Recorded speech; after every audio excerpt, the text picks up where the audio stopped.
11월 4일 오늘 만나 성경 말씀은 다니엘 2장 17, 18절 말씀입니다. 이에 다니엘이 자기 집으로 돌아가서 그 친구 하나냐와 미사엘과 아사랴에게 그 일을 알리고 하늘에 계신 하나님이 이 은밀한 일에 대하여 불쌍히 여기사 다니엘과 친구들이 바벨론의 다른 지혜자들과 함께 죽임을 당하지 않게 하시기를 그들로 하여금 구하게 하니라. 아멘. 오늘 만나로 만나주시는 하나님을 기대합니다.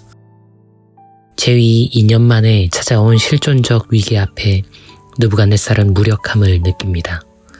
어느 밤 꾸었던 악몽이 그를 사로잡고 놓아주질 않습니다. 그 악몽이 얼마나 섬뜩하고 또 생생하던지 느부갓네살은 정상적으로 국정을 돌보지 못할 지경에 이릅니다. 하지만 그는 그렇게 불안하고 번민하면서도 그 악몽의 내용조차 사람들에게 공유하지 않습니다. 그는 제국의 현자와 점성가, 주술사들을 동원하여 꿈의 내용을 밝히지 않은 채로 해몽을 요구합니다. 소환된 이들은 당황하며 꿈의 내용을 먼저 밝히셔야 해몽이 가능하다 항변하지만 느부갓네살은 막무가내로 꿈의 내용을 먼저 맞추고 이어서 해몽을 내놓지 않으면 그들을 전부 몰살하겠다고 협박합니다. 그리고 결국 그 협박은 현실이 되지요. 느부갓네살의 이와 같은 요구를 진짜 신통한 행몽가를 찾으려는 다소 괴팍한 열정으로만 이해해선 안 됩니다. 고대 세계에서 제왕의 꿈은 왕과 왕가는 물론 국가와 민족의 운명을 미리 엿볼 수 있는 통로처럼 여겨지곤 했습니다. 길몽이라면 그 내용을 얼마든지 말하고 이에 대한 다양한 해몽을 들을 수 있는 여유가 있습니다.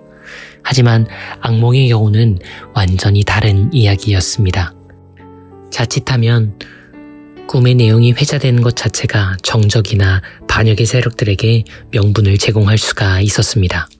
이미 제왕이 자신의 몰락을 보는 예지몽을 꾸었다.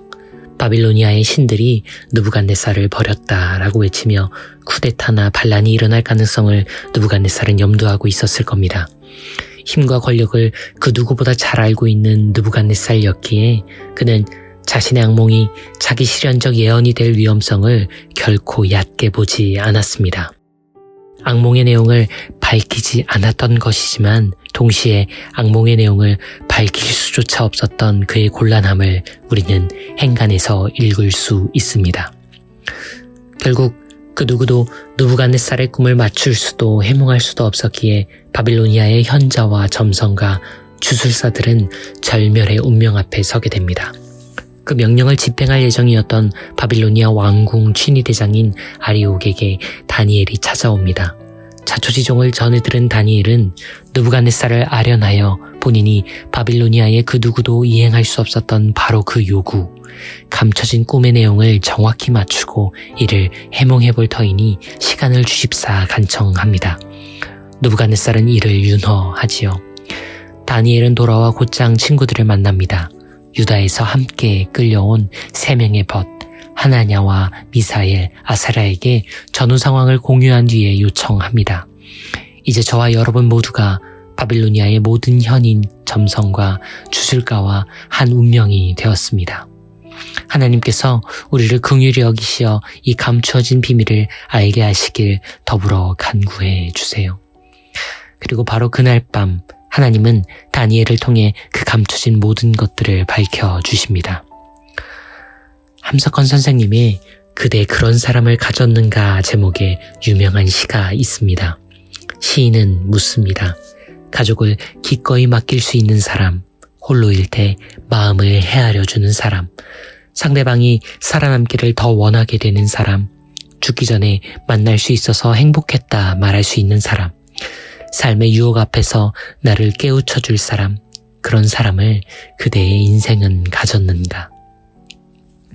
시를 읽는 이들에게 그런 사람을 가진 인생이란 얼마나 값진지, 그리고 그런 사람을 갖지 못한 인생은 얼마나 공허한지를 절절하게 물어옵니다.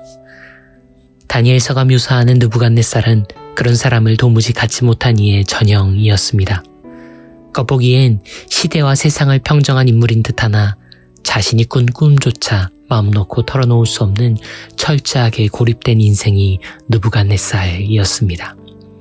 반면 오늘 말씀 속 다니엘은 그런 사람을 적어도 3 이상을 가진 인생입니다.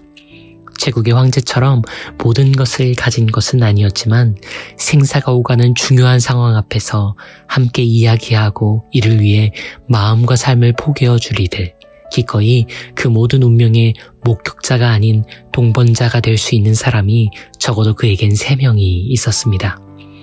오늘의 말씀은 모든 것을 가진 듯 보이나 결국 고립되어 혼자만 살아가는 인생과 볼모로 끌려와 비루한 삶을 사는 것 같지만 기꺼이 삶을 포기고 기댈 곳이 있는 인생을 선명하게 대비해주고 있지요. 그리고 느부갓네살과 다니엘의 차이는 그런 사람을 가졌는가 갖지 못했는가에 국한되어 있지 않습니다. 그런 사람을 가지기 위해서는 무엇보다 그런 사람이 되어주는 것이 선행되어야 함을 우리는 말씀 안에서 발견합니다. 느부갓네살은 그런 사람이 되어줄 마음이 없습니다. 오히려 내가 그런 사람이 될 수 없다면 너를 죽이겠다고 생각하는 사람입니다. 그런 이들 곁에는 그런 사람, 그런 인연은 남아있지 않지요. 다니엘은 민족과 국가는 물론 신념과 세계관이 전혀 다른 이들이 겪고 있는 위기를 본인의 일처럼 여깁니다. 그리고 이에 개입하여 굳이 자신의 생명을 걸기까지 합니다. 다니엘은 기꺼이 그런 사람이 되어주는 이였습니다. 그리고 그런 사람이 되려는 인생은 반드시 그런 사람들을 만나게 됩니다. 그리고 그런 사람들이 더불어 모여있는 곳에 하나님은 당신의 신비와 비밀을 감추지 않으십니다. 하나님 나라의 비밀은 언제나 서로를 기꺼이 내어주는 사랑과 연대 그 자체이기 때문이지요. 오늘 우리의 삶을 돌이켜봅시다. 여러분은 그런 사람을 가지셨는지요? 그리고 여러분은 그런 사람이 되어주고 계신지요? 여러분은 모든 것을 소유하는 느부갓네살이 되기 위해 오늘을 살고 계신지요? 아니면 생명을 공유하는 다니엘이 되기 위해 오늘을 살고 계신지요? 여러분에게 하나님 나라의 비밀은 영원히 감춰지고 알 수 없는 수수께끼 같은 불안인지요? 아니면 지금 여기 살아가는 모든 관계와 사귐 안에 밝히 드러나는 찬란한 신비인지요? 우리 모두 그 물음 앞에 서는 오늘 하루가 되길 바라봅니다. 주님, 저희는 그런 사람을 가졌을까요? 아니, 저희는 그런 사람이 되어주고 있는 걸까요? 내 꿈을 알아달라 사는 인생이 아닌 생명을 서로 포기하기 위해 당신을 꿈꾸는 인생을 살고 싶습니다. 수수께끼의 불안을 못 견디는 매일이 아닌 사랑하기에 당신의 나라 비밀을 깨닫는 일상을 살고 싶습니다. 그런 사람이 되어서 그런 사람들과 살아가는 그리스도인이 되기를, 그런 사람들이 모여서 그런 사람들을 초대하는 교회가 되기를, 그런 사람이 되어주시어 그런 사람이 되게 하시는 그리스도 예수님 그 이름으로 기도합니다. 아멘. 2가지 기도 제목으로 기도하겠습니다. 그런 사람이 되어주고 그런 사람과 살아가는 인생을 소망하며 함께 기도합시다. 이어서 노프트 광석교회의 예배와 모임 공동체가 하나님 나라의 비밀을 사랑과 연대로 배울 수 있기를 소망하며 기도하겠습니다.